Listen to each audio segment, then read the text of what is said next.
Bonjour à tous, pour faire suite à la première vidéo que j'avais mis en ligne il y a bientôt un an sur le toit ouvrant 306, j'ai décidé de faire une nouvelle vidéo pour vous montrer un petit peu plus en détail comment fonctionnait ce système et de quoi il était composé.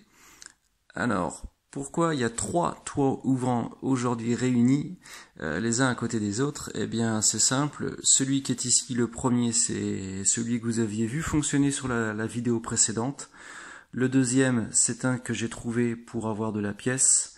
Et le troisième, c'est celui d'un ami qui me l'a confié pour que je puisse lui faire une bonne révision. Voilà, allez, on y va. Alors, de quoi est composé ce système? En premier, on retrouve le bâti, qui est en aluminium, le moteur électrique, le déflecteur d'air, deux gros patins, le store, une gouttière et bien sûr la vitre surteintée.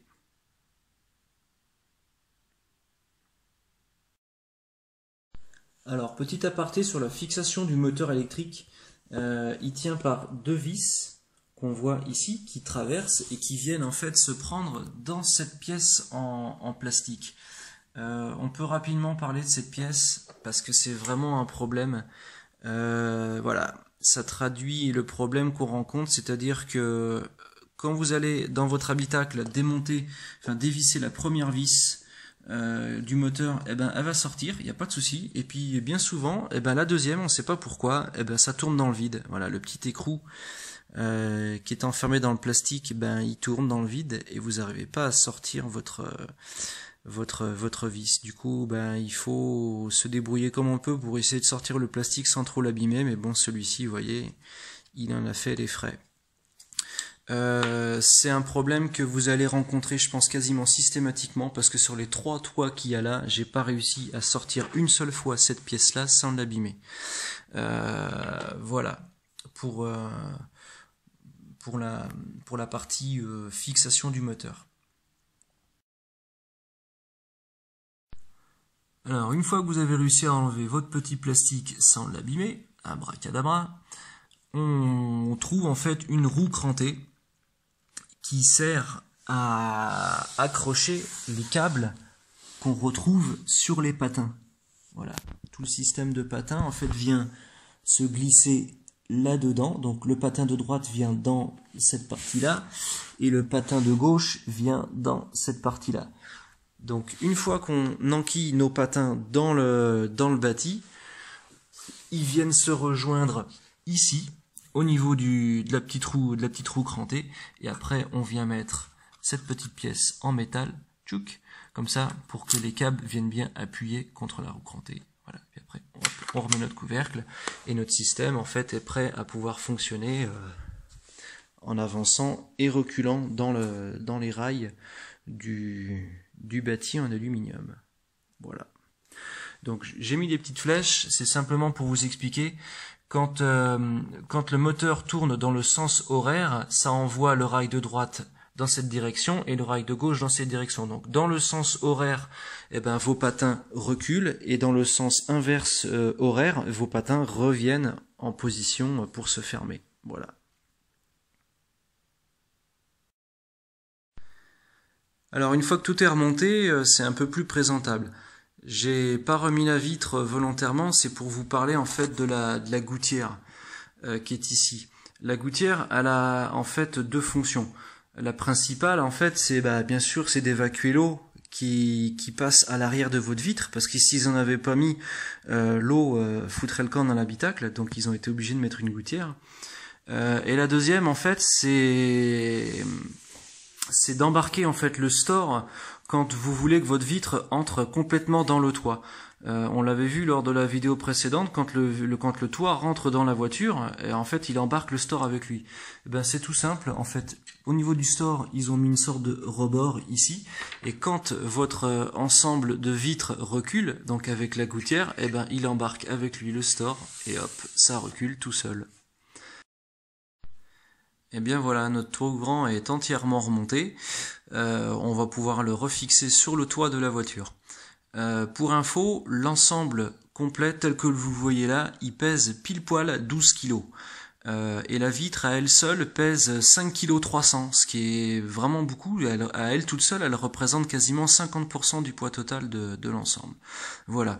Dans cette vidéo, je vous ai pas encore parlé du fonctionnement en fait de la cinématique de la vitre, qui est en fait gérée par cette pièce-là sur le patin. Voilà. Là, la vitre est en position fermée, et juste rapidement pour vous montrer, là elle est en position semi-ouverte, mais je vous montrerai tout ça en fonctionnement sur la voiture.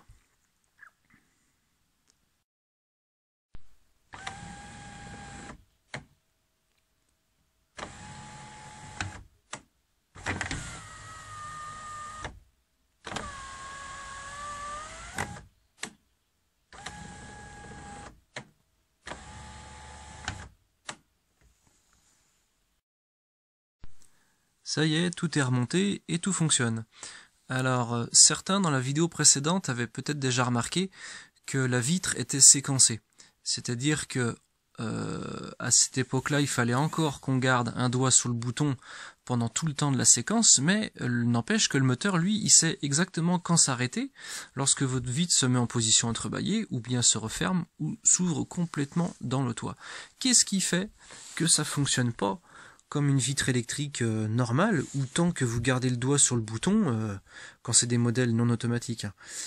Qu'est-ce qui fait que ça fonctionne pas comme une vitre électrique, ou tant qu'on garde le doigt, voilà, la vitre elle veut forcer pour monter ou descendre. Eh bien en fait c'est en partie dû grâce à cette petite roue crantée qui est là. Quand votre moteur de toit ouvrant tourne pour tirer les câbles qui sont sur le châssis, qu'on a vu là en début de vidéo, en fait ça tourne, voilà, comme ça, tac. Et sur cette roue en plastique, en fait, on retrouve des plats, des petites encoches, des choses comme ça. Et ben en fait, toutes ces petites choses-là, elles viennent chatouiller, voilà, les 3 capteurs qui sont ici, et ça indique à votre moteur à quel moment dans sa séquence il est rendu, pour pouvoir s'arrêter pile poil à chaque fois au bon moment. Voilà. En théorie, vous n'avez pas à ouvrir cette partie-là du moteur, parce que tant que ça fonctionne, voilà, c'est bien de ne pas l'ouvrir. Moi, comme je suis curieux, j'ai voulu l'ouvrir et vous montrer, mais attention, je me suis fait avoir, forcément. J'ai voulu enlever la roue crantée, et je me suis pas rappelé dans quelle position elle était. Oh, mince. Du coup, quand j'ai voulu la remettre, je me suis dit chouette, petit cran rose, devant la petite roue rose, ben voilà, ça ira bien, c'est un repère. Eh ben non, ça aurait été trop beau. Il faut mettre en fait la partie qui est rosée, en fait, voilà, de votre grande roue, devant la petite roue crantée. Voilà, c'est cette position-là qui est importante.